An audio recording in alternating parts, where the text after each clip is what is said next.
virtude, graça, meu Senhor amado, sabedoria, discernimento, Deus. Abençoa teu filho, usa ele nesta noite, Pai, de forma grandiosa neste lugar, em nome de Jesus. Amém. Pastor Clóvis.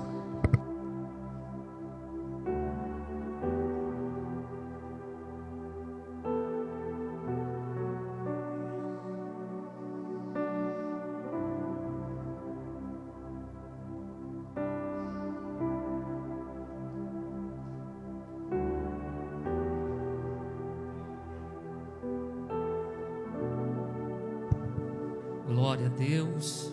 Meus irmãos, vamos abrir nossas Bíblias. Salmos 127.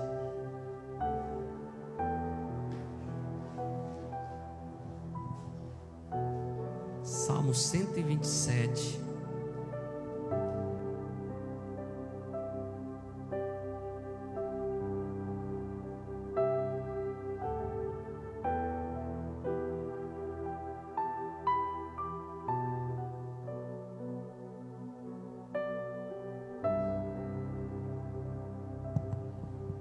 Glória a Deus.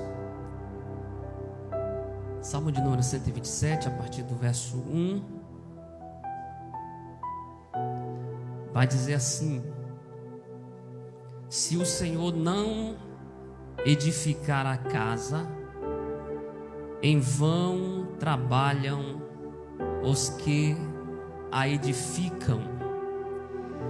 Se o Senhor não guardar a cidade, em vão vigia a sentinela.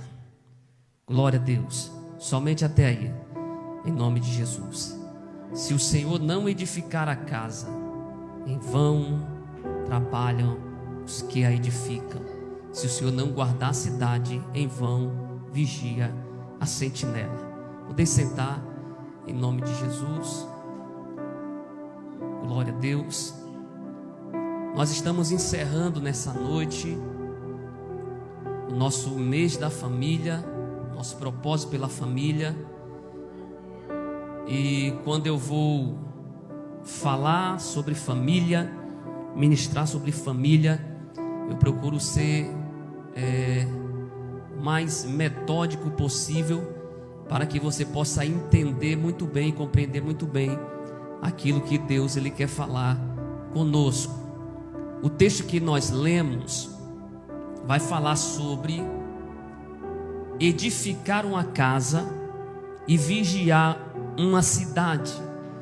E eu queria falar com os irmãos nessa noite sobre 4 fundamentos de uma família.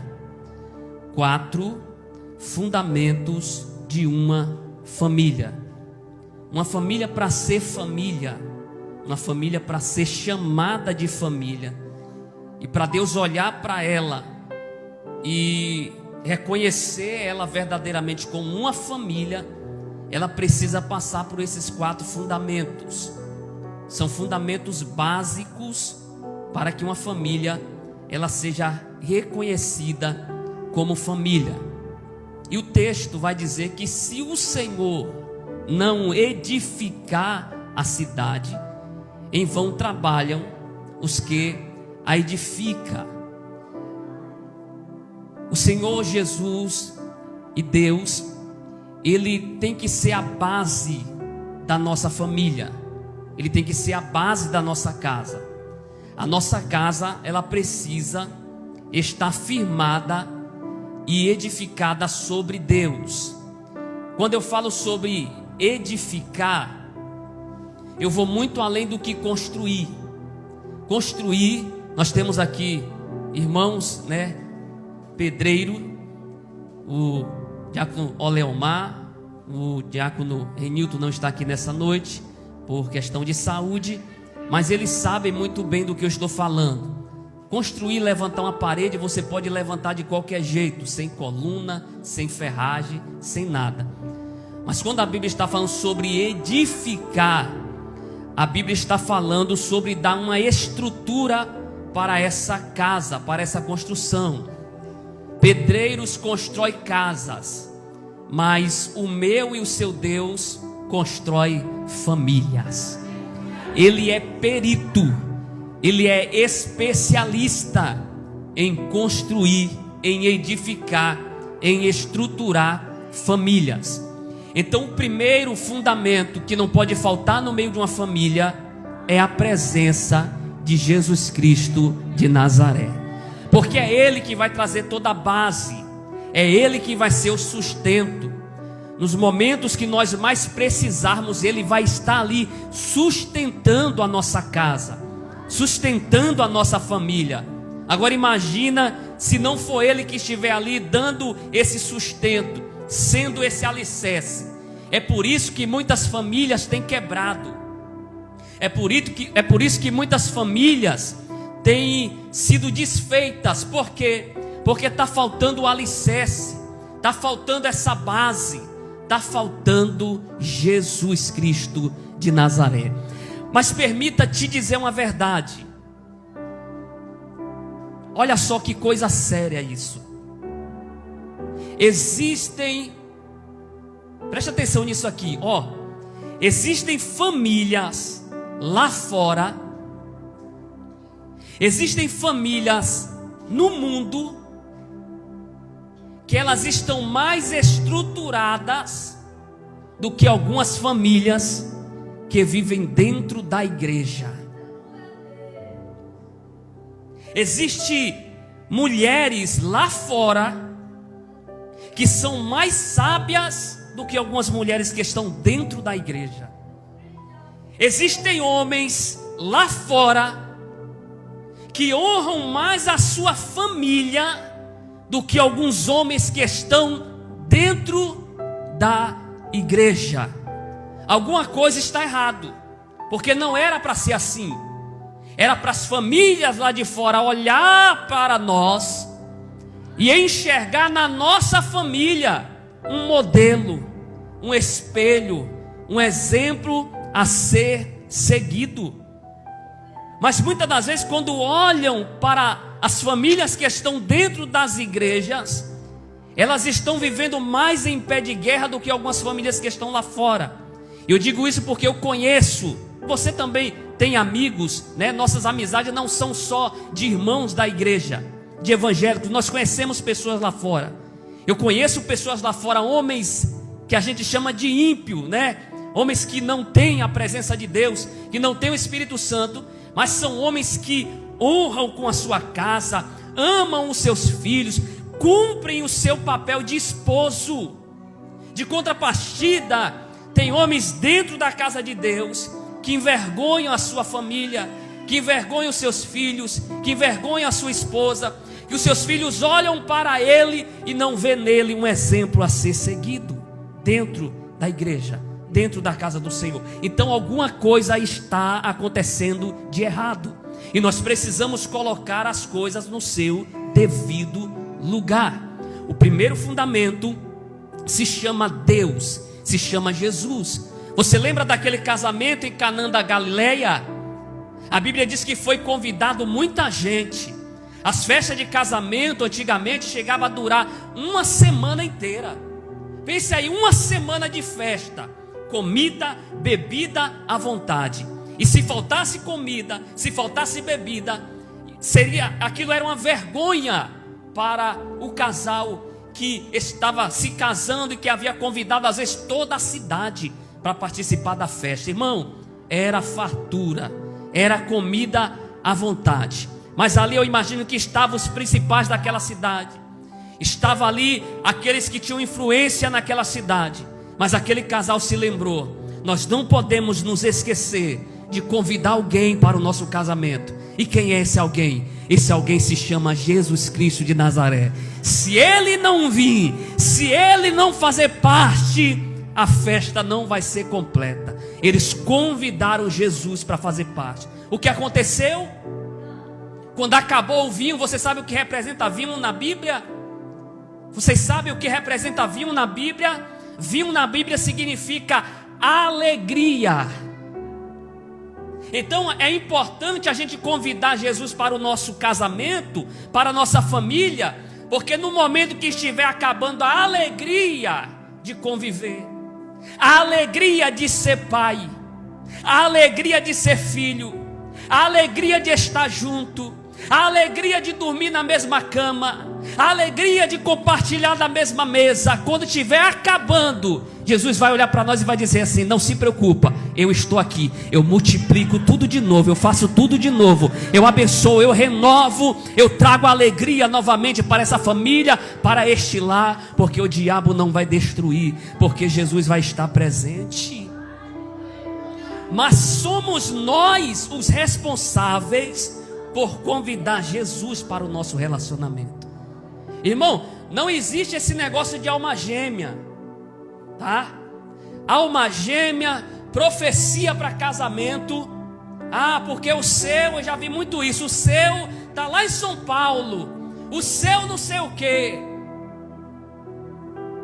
Quem vai determinar é você, diante da sua escolha, diante dos critérios que você vai usar e diante da busca que o casal vai fazer para trazer Deus para dentro da sua casa, para trazer Deus para dentro do seu relacionamento. Se convidar, ele vem. Se convidar, ele entra. Ele só não vai arrombar a porta, mas se você abrir a porta e dizer: entra Jesus, ele entra. E ele vai fazer do seu lar uma bênção, do seu casamento uma bênção, da sua família uma bênção. Mas ele precisa ser esse fundamento. O primeiro fundamento é Deus. Não pode faltar, irmão. Não pode faltar. E eu quero que vocês saiam daqui pensando nessa noite: peraí, eu estou na igreja, eu estou na presença de um Deus poderoso, e porque a minha família está sendo atacada direto, porque o diabo ele está conseguindo destruir a minha família. Eu ando na casa do Senhor, sou ministrado pelas mensagens, pelos louvores, porque eu não consigo sentar com meu esposo e conversar, dialogar com ele. Eu estou na casa do Senhor porque eu não consigo sentar com a minha esposa e conversar com ela e mostrar para ela dentro da palavra. Porque tem que ser sempre no grito? Porque tem que ser sempre na exaltação, na base da briga? E as crianças assistindo muitas das vezes, as crianças olhando muitas das vezes, tudo aquilo, toda aquela discussão. Eu já vi casais se desrespeitarem na frente dos filhos. Eu digo isso porque eu vim de um lar. O meu lar não era um lar que eu poderia olhar assim e ver como exemplo. Por quê? Porque eu cresci em um lar onde o álcool reinava dentro de casa, onde a embriaguez reinava dentro de casa, e todas as vezes que o meu pai bebia, tinha briga dentro de casa. Mas briga que eu digo é briga mesmo, de querer ir para cima da minha mãe, de quererem se agredirem, e eu assistindo tudo aquilo. Eu louvo a Deus porque Deus entrou na minha vida e falou comigo: o maior exemplo para você sou eu e a minha palavra. E o Senhor me resgatou. Mas o mundo me ofereceu tudo, irmãos, para mim ser uma pessoa frustrada, para mim me esbandear para o lado do crime, do roubo, das drogas. Mas Deus falou: eu vou te dar uma família, eu vou te dar um lar, eu vou te dar uma esposa, eu vou te dar filhos, e vocês serão a bênção diante da minha presença. Primeiro fundamento: Deus não pode faltar. Segundo fundamento, eu estou falando de 4 fundamentos que são básicos, essenciais para que Deus olhe para uma família e reconheça essa família como família. Porque tem famílias por aí que Deus está olhando assim, Deus está dizendo: como que pode? Um desrespeito, uma falta de diálogo, uma tribulação. Segundo fundamento: o amor do marido pela sua esposa. O amor do marido pela sua esposa. Olha só o que a Bíblia diz em Efésios 5, do verso 25 até o verso 30. Maridos, ame cada um a sua mulher, assim como Cristo amou a igreja e entregou-se por ela para santificá-la, tendo-a purificado pelo lavar da água mediante a palavra, e para apresentá-la a si mesmo como igreja gloriosa, sem mancha, sem ruga ou coisa semelhante, mas santa e inculpável. Da mesma forma, os maridos devem amar cada um a sua mulher como o seu próprio corpo. Olha só, Cristo, Ele santificou a igreja para apresentar a igreja a Deus inculpável, sem mancha, sem o quê? Sem ruga. Tem mulheres que estão enrugadas por causa de sofrimento, muitas das vezes por causa de maus tratos do marido. Existem 4 tipos de amor. Deixa eu apresentar para você. Existem 4 tipos de amor. Quem escreve esse texto é nada mais nada menos do que o apóstolo Paulo. De que amor é esse que o apóstolo Paulo está falando? Existem 4 tipos de amor. Primeiro amor se chama amor eros. É o amor que o homem tem por uma mulher. A atração física que o homem tem por uma mulher. Existe ainda o segundo amor, que é o amor filos. E esse amor, filos ou filéus, fala do amor entre os irmãos, a comunhão entre os irmãos, o amor fraternal. Existe ainda o terceiro amor, que é o amor estorge. Que amor é esse? Amor estorge é o amor que eu sinto pela minha filha, é o amor que eu sinto pelos meus filhos. E o quarto amor se chama ágape. Que amor é esse? É o amor de Deus, que Deus sente pelo homem. É o amor incondicional. É o amor que Deus sente pelo homem, mesmo o homem merecendo o inferno. Deus olhando para o homem, dizendo: eu te amei do mesmo jeito, eu vou resgatar você. É um amor incondicional. É um amor que não espera nada em troca. É um amor que é dado sem esperar nada em troca. E qual dos quatro amor o apóstolo Paulo está falando? Ele está falando que o marido deve amar a sua esposa como Cristo amou a igreja. Ou seja, o marido tem que amar a esposa como Deus amou o homem. Esse amor aqui é um amor incondicional. Olha só a responsabilidade que nós temos para com as nossas esposas. Aqui é para o homem. Eu já vou chegar na parte da mulher. Aí o homem apanha primeiro, depois a mulher também apanha um pouquinho, tá bom? Então isso, irmãos, é uma responsabilidade muito grande. Se preciso for, nós homens precisamos entregar a vida pelas nossas esposas. Mas ao invés disso, nós temos feito totalmente o contrário. Tem maridos que, se vier uma bala de lá para cá, a primeira coisa que ele vai fazer é pegar a mulher, botar a mulher na frente e se esconder atrás da mulher. E vai dizer assim: que morra tu e não morra eu. Não é verdade? Mas a Bíblia diz que o marido ele tem que ser um protetor. Tem homens que saem por aí falando mal das suas esposas. Tem marido que fala mal da esposa, desce a língua, fala mal mesmo no trabalho, para os colegas, difama a imagem da esposa diante das pessoas. Ah, minha esposa é terrível, minha esposa não sei o que, minha esposa isso, minha esposa aquilo. Conversa até com quem não devia conversar. Quando a pessoa está passando por um problema e vai conversar com um conselheiro, aí sim. Mas sai falando de qualquer jeito. Aí as pessoas falam: pai, por que você não separa? Por que você não pula fora desse barco? Não, o marido ele é um protetor da esposa. O marido ele é o provedor do seu lar. Toda mulher tem que olhar para o marido, ei varão, e tem que dizer assim: esse cara aí é o meu super-herói. Esse cara aí eu boto fé demais nele. Esse cara é uma bênção, eu me espelho nele. Deixa eu te fazer uma pergunta.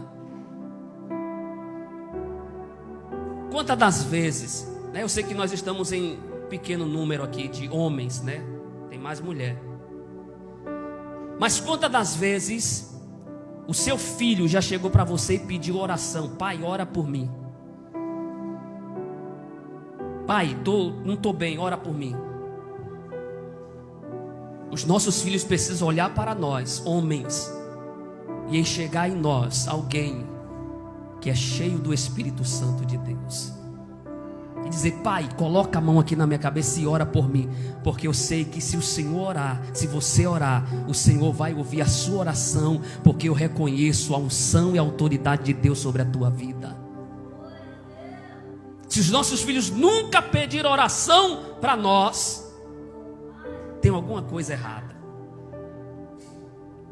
Tem alguma coisa errada. Homens, aí eu tenho que falar isso aqui. Homens que ele anda todo alinhado. Eu não sei se vocês conhecem alguém assim. Ele anda na beca. A roupa dele é chique. O sapato dele é chique. Mas quando você olha para a mulher está toda maltrapilha, toda mal cuidada, toda mal amanhada. Porque o cara não investe. Isso aqui é duro pra gente. Por quê? Porque mulher custa caro. Davi, que vai casar, deixa eu logo te falar, tá? Pra te dar aquele ânimo em você, tá? Mulher custa caro. Graças a Deus que minha esposa, ela sempre está fazendo as correrias dela, vendendo os perfumes dela. E poucas das vezes ela apelou assim para mim: me dá dinheiro aí para fazer o cabelo. Ela corre atrás, eu não me preocupo com creme, com essas coisas. Às vezes sandália para os meninos é ela que compra. Porque você já pensou, você ter que dar conta disso tudo? Por quê? Porque mulher é artigo caríssimo. E aí o cara não quer investir na mulher. E aí deixa a mulher andar rasgada, deixa a mulher andar com a sandália furada, deixa a mulher andar com a sandália com a havaiana, com um prego ali no bico ali. Não sei se vocês lembram dessa época. Eu já andei muito assim, quebrava a sandália, não tinha condições de comprar outra, a gente metia um prego ali no bico e usava mais um ano, mais 6 meses. Era assim que a gente se virava, porque não tinha condições. Mas irmão, você tem que ter prazer em ver a sua esposa bonita, em ver a sua esposa chique. Aí não dá carinho, não fala palavras bonitas, não se declara para a esposa. Tem esposa que nunca ouviu da boca do seu marido: filha, eu quero te dizer uma coisa. O quê? Eu te amo. Rapaz, você não sabe a moral que você vai ganhar. Chegar um dia, levantar de manhã cedo, fazer um café. Tem marido que nunca fez um café para a esposa. E se for sair de manhã cedo e a mulher não fazer o café, ou ficar faltando alguma coisa, ele briga, ele vira o bicho. Aí não surpreende a mulher fazer um café um dia para a mulher. De repente a mulher chegar, deixar a pia cheia de prato, e eu chegar, tá tudo limpinho os pratos. Gente, isso aqui você vai aliviar um fardo que está sobre a esposa, que você desconhece, você nem sabe. Ou você está pensando que cuidar de casa é fácil. Aí o cabra quer tudo na mão. A água tem que vir na mão, o suco tem que vir na mão, o prato tem que vir na mão. Onde ele come, ele deixa o prato. Por quê? Porque às vezes foi menino criado com vó, e às vezes a mãe não preparou ele para o casamento, não preparou ele para o mundo, criou ele debaixo da aba da saia. Aí mais tarde ele vai sofrer, mais tarde paga o preço. E eu vou chegar nesse ponto aqui sobre filhos, tá? Então, irmãos, segundo ponto, o amor do marido pela esposa. Se Deus olhar para um relacionamento e Deus não vê esse amor do homem para com a esposa, não importa não, irmão, tá? Não sei o que, tá ficando véia e pererê. Não. Tem esse negócio não. Não tem acreditado que o amor é cego? Dizem por aí que o amor é cego. Então tem que ficar cego. E eu acho que nossas esposas aí, a gente varão, já estão cega há muito tempo. Porque às vezes a gente chega diante do espelho e a gente não se reconhece. A gente diz: não, aí não sou eu. Não. Cadê aquele rapaz? Cadê aquele jovem de 30 anos, de 20 anos atrás? Não existe mais, tá? Cadê o tanquinho? Aonde está o tanquinho? Já era. Tanquinho agora virou túnel. Não existe mais, tá? Mas o amor vai fazer com que a gente supere tudo isso. Você olha para o cara e você diz: rapaz, que menino lindo, que gatão, rapaz. O amor é cego, gente. Tem que ser cego. Terceiro, o respeito da esposa pelo marido. O respeito da esposa pelo marido. Olha só o que diz a Bíblia: mulheres, sujeitem-se cada uma a seu marido, como ao Senhor. Pois o marido é o cabeça da mulher, como também Cristo é o cabeça da igreja, que é seu corpo, do qual ele é o Salvador. Assim como a igreja está sujeita a Cristo, também as mulheres estejam em tudo sujeitas aos seus maridos. Antes de entrar em alguns assuntos aqui, eu preciso esclarecer algumas coisas. Quando a Bíblia vai falar sobre sujeitar-se ao seu marido, a Bíblia está falando sobre respeito. Por que eu estou dizendo isso? Porque tem maridos que pensam que eles estão aqui e que as mulheres estão debaixo dos seus pés. Não é isso que a Bíblia está falando. Biblicamente falando, nem o homem é melhor do que a esposa, nem a esposa é melhor do que o marido. Qual é a diferença do homem para a mulher? E qual é a diferença do esposo para a esposa? A diferença não é posicional. A diferença é funcional. O marido exerce um papel de liderança. Não significa que a mulher seja menor. São funções diferentes. A mulher cuida da casa, tem mais tempo de investir na vida espiritual dos seus filhos, tem tempo de colocar os seus filhos para orar, de ensinar a palavra para eles, enquanto o marido está trabalhando, enquanto o marido está provendo o sustento para a sua casa. Então, a única diferença é essa, é funcional. Mas esse negócio que nem fala por aí, ó, eu já vi por aí. Olha só, existe casos e casos. Eu já vi por aí dizer assim, ó, não, a mulher tem que acompanhar o marido. Se o marido estiver na direção de Deus, vai sem medo. Agora às vezes tem cada cara por aí fazendo cada loucura. Se ele se jogar de uma ponte, você vai pular junto com ele. Então se ele está na direção de Deus, a mulher deve acompanhar ele. Mas se ele estiver fora da direção, a mulher não é obrigada a errar junto com ele. Quando a Bíblia vai dizer assim, ó, Adão, eu vou te dar uma mulher que lhe seja idônea. Sabe o que Deus estava dizendo para Adão? Adão, eu vou te dar uma mulher. E essa mulher em muitas situações ela vai se opor a você. Ela vai opinar contrário de você. E muitas das vezes é essa opinião contrária à sua que vai te impedir de fazer muita besteira. Irmão, se não fosse às vezes nossas esposas, eu sei que é chato ouvir. Meu Deus, quando a mulher fala assim, senta aí que eu quero conversar com você. Senta aí que eu quero falar com você. É a famosa DR. Vamos discutir o relacionamento. Chega a dar medo. A gente sabe que a gente vai sair dali com as orelhas queimando. Que ela vai falar. Mas muitas das vezes dessas coisas que elas falam nos impede de fazer muita besteira.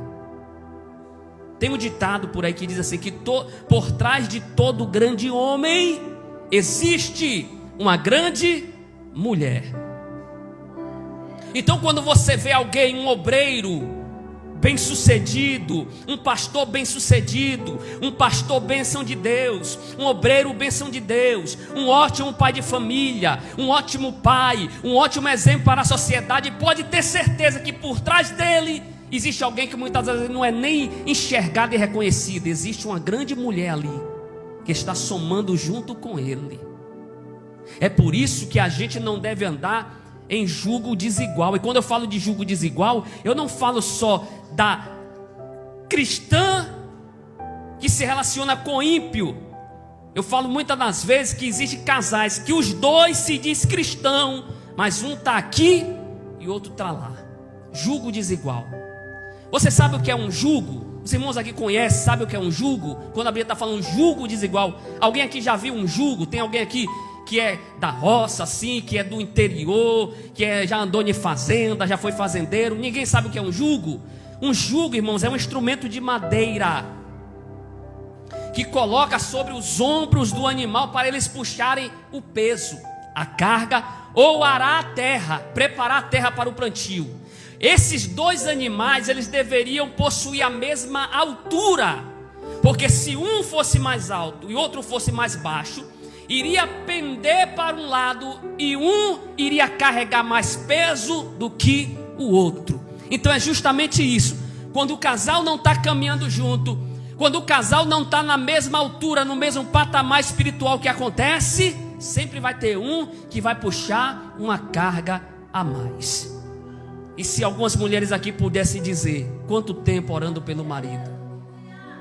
Às vezes é pesado buscar por você, buscar pelos seus filhos, buscar pela sua casa.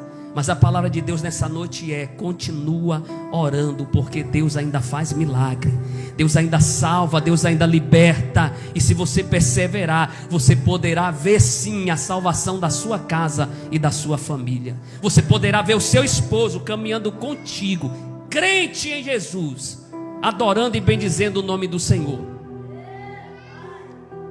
E por último, e não mais importante, a educação dada pelos pais no convívio com os filhos. Isso aqui é muito sério. Isso aqui é muito sério. Por que isso aqui é muito sério? Porque a nossa geração está passando. Eu lembro que alguns dias aí, eu estava com 20 aninhos. Uns dias aí. Agora eu vou fazer 40. Eu sei que não parece, tá? Esquenta a cabeça com isso não. Mas eu vou 40. A minha geração está passando. E está vindo a nova geração, que são os nossos filhos. E talvez nesse critério aqui, nesse quesito aqui, muitos de nós estamos falhando. A cada 10 jovens crentes que vai para a faculdade, apenas 2 permanecem crentes. Aí eu já vi gente chegar para mim e dizer assim: não, a faculdade desvia as pessoas. Deixa eu te dizer, nada nem ninguém desvia ninguém. O que está faltando para a nossa geração e para os nossos filhos são raízes profundas em Deus. É nós sentarmos com eles e ensinarmos acerca da palavra para eles. Deixa eu te dizer uma coisa: é importante a gente trazer os nossos filhos para a igreja, mas só trazê-los para a igreja não é o suficiente. Porque muitos dos nossos filhos, quando eles alcançam uma certa idade, eles desviam e eles vão para o mundo. Porque a gente acha que está fazendo certo da maneira certa, mas na verdade nós estamos falhando. Nós precisamos investir mais nos nossos filhos, porque eles são alvos de Satanás. Porque o diabo sabe que se ele destruir as nossas crianças, se ele destruir a nossa juventude, não haverá igreja amanhã. Irmãos, do jeito que está a coisa, está difícil até para a gente. Você acha que os nossos filhos, se nós não prepararmos eles, não treinarmos eles, você acha que eles vão suportar esse mundo que está vindo por aí? Um mundo hostil. Um mundo onde estão querendo chegar para os nossos filhos e dizer para eles que eles podem ser o que eles quiserem ser, que eles podem escolher a sua sexualidade, a sua orientação sexual.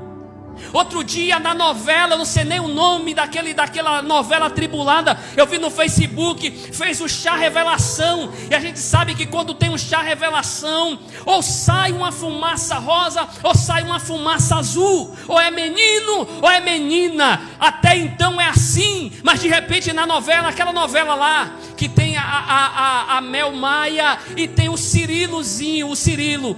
Minha filha gosta quando eu falo Cirilo. Cirilo, quando estava no SBT, era apaixonado pela Maria Joaquina. Foi para Globo, agora está tendo até beijo gay, está fazendo papel de beija-homem na Globo. A Globo está destruindo as crianças e muita família. E tem crente se prostrando diante dessas coisas. Tem crente que está abrindo as portas da sua casa para esse tipo de coisa.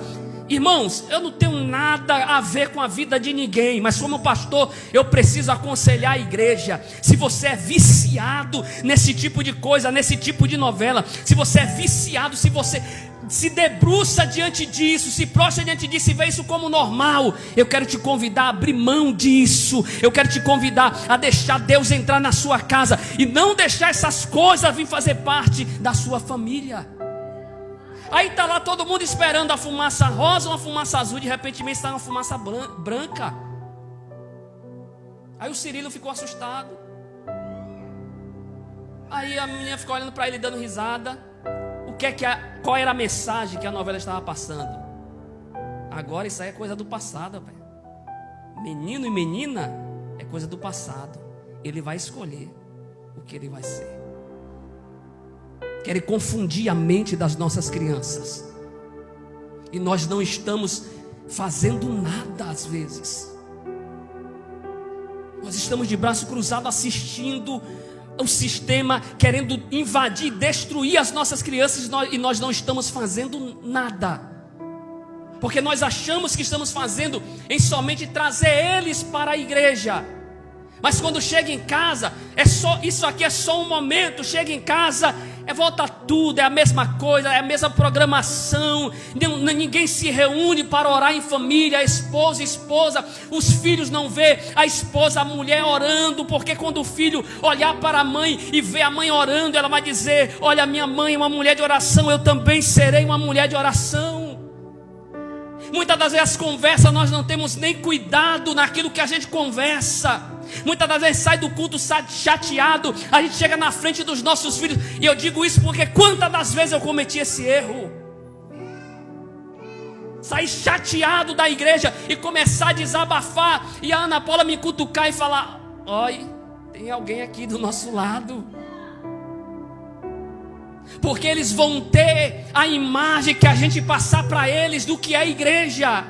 Porque estão dizendo por aí que igreja é lugar ruim, que não vale a pena ser cristão, que não vale a pena ir à igreja. Mas nós precisamos provar o contrário para os nossos filhos. Nós precisamos ensinar para eles que é bom estar na casa do Senhor, que mais vale um dia na casa do Senhor do que 1000 anos aí fora.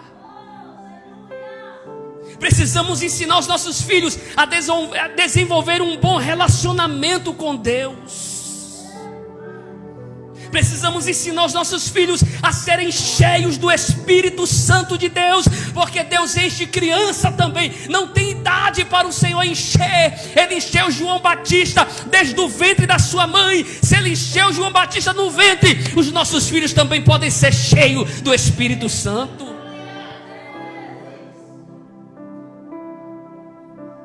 Mas a tarefa é árdua. Eu dividi um subtópico aqui. Dentro da criação de filho, precisamos dar direção para eles.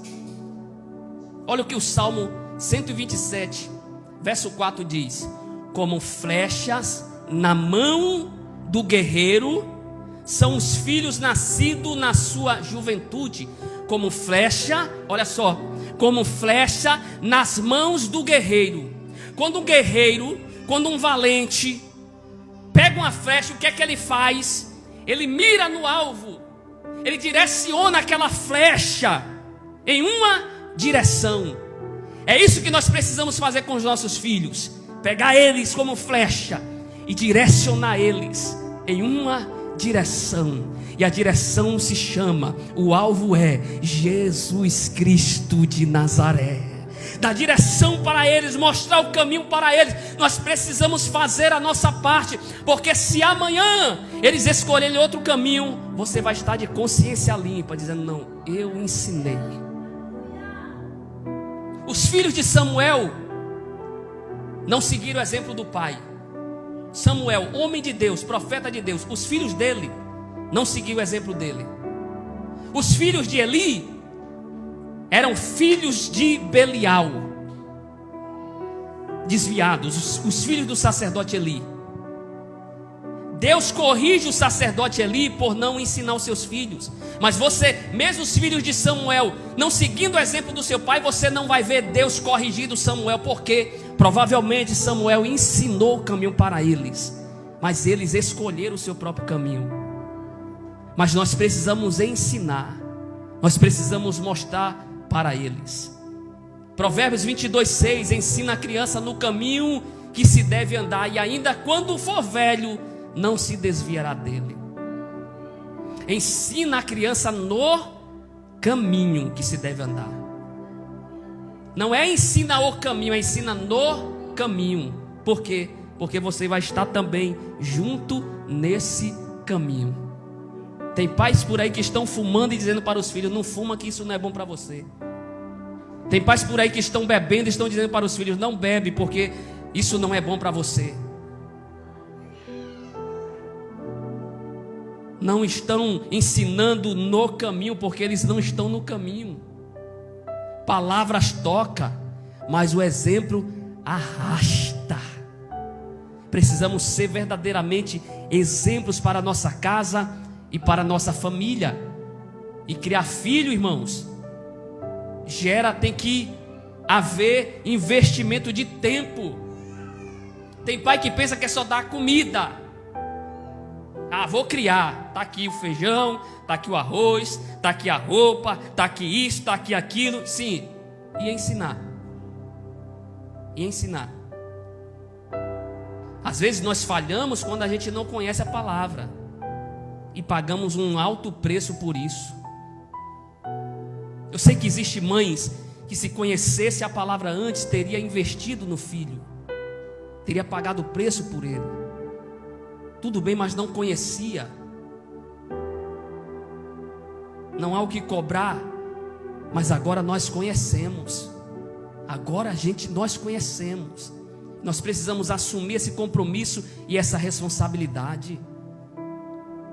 Olha só o que Deuteronômio 6, o verso 6 e o 7 diz: e as ensinará, e estas palavras que hoje te ordeno estarão no teu coração, e as ensinará aos teus filhos, e delas falará assentado em casa, e andando pelo caminho, e deitando-te e levantando-te.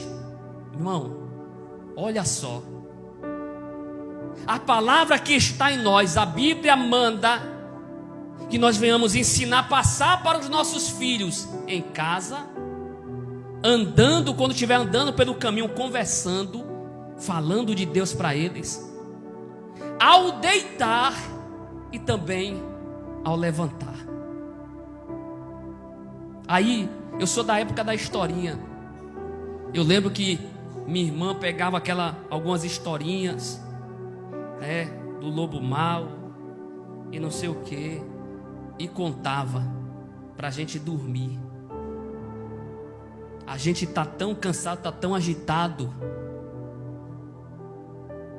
que a gente prefere às vezes jogar um celular na mão das nossas crianças, dizer: vai, tamo aí, A gente pega a responsabilidade que é nossa e às vezes coloca na escola, e a escola está impregnada de um pensamento esquerdista, comunista, LGBT, que você nem sabe. Eu estou aproveitando que a gente ainda pode falar disso, que eu não sou famoso, porque André Valadão está aí pagando um alto preço por falar sobre essas coisas, está sendo perseguido, correndo o risco de ser preso. Querem calar a igreja, querem tornar os nossos filhos em coisas que vão destruir a vida deles, querem dizer para eles que eles podem ser o que eles quiserem ser. Mas a palavra que eu libero sobre a mim, sobre a tua casa, sobre os meus e os seus filhos nessa noite é que eles serão aquilo que os céus quer que eles sejam. Eles serão a bênção. Eles não vão ser marcados por abusos.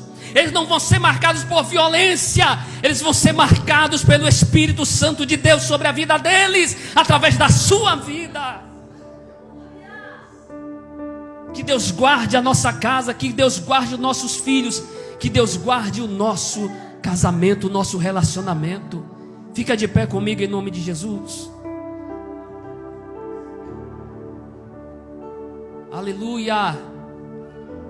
Vamos orar. Glória a Deus.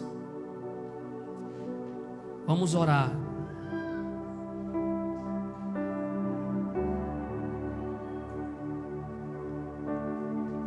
Aleluia. Você pode fechar os seus olhos, colocar a mão sobre o seu coração. Glória a Deus. Deixa eu abençoar a tua casa nessa noite. Deixa eu abençoar a tua família nessa noite. Deixa Deus nos abençoar nessa noite.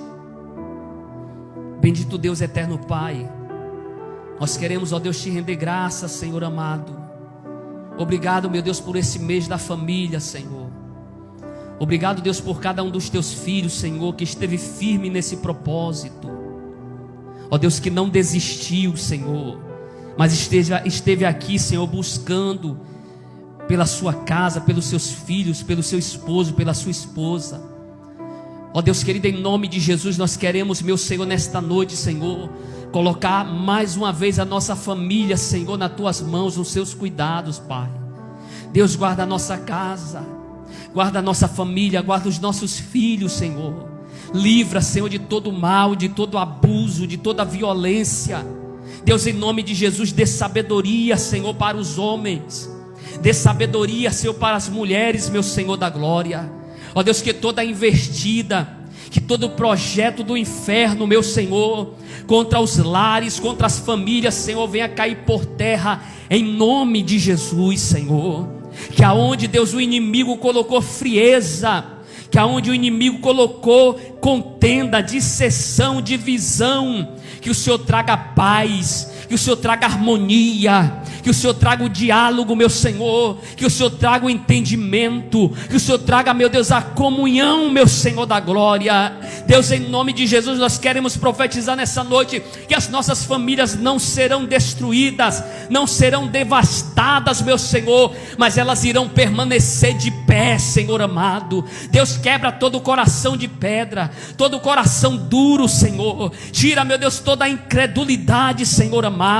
Deus, que a tua filha possa contemplar com os olhos, Senhor, o seu esposo entrando pelas portas, Senhor, da tua casa, levantando as mãos e reconhecendo o Senhor como o único e suficiente Salvador da sua vida. Ó Deus querido, que as tuas filhas, que os teus filhos possam ver, Senhor, ó Deus, os seus filhos, Senhor, entrarem por essas portas e reconhecer o Senhor como o único e suficiente Salvador das suas vidas. Pai, em nome de Jesus, toma a nossa casa nas tuas mãos, toma o nosso lar nas tuas mãos, que haja harmonia, que haja entendimento, meu Senhor da glória, em nome de Jesus, Senhor. Abençoa, meu Deus, o nosso lar, abençoa a nossa casa. Muitos estão escolhendo o mundo, muitos estão escolhendo fazer a vontade, Senhor, ó Deus querido, do inimigo, mas nós declaramos nessa noite: